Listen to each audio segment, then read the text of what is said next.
Walang pinipiling oras at lugar ang sakuna at aksidente.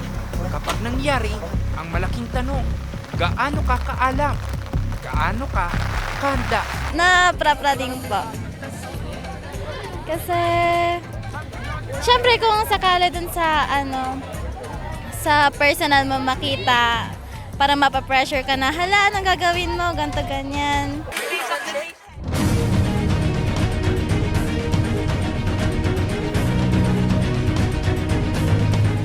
Pero ibahin ang mga nakilala ko ngayong araw. Small man kasi sa paningin.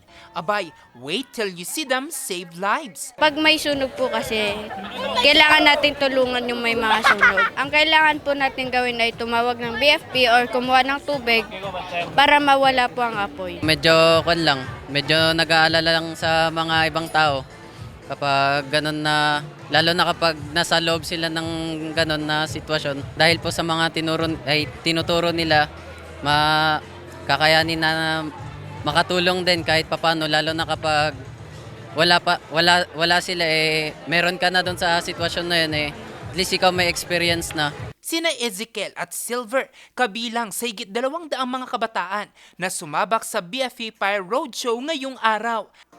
Ang mga ito sumabak sa iba't ibang immersive station, mayroong rappelling, fire ladder at iba pa na susukat sa kanilang galing at husay sa pagresponde sa mga insidente, partikular na sa sunog, pagbibigay ng CPR at iba pa. Sa susunod, kung sakali man na may mangyari, alam ko po yung gagawin ko just to save lives.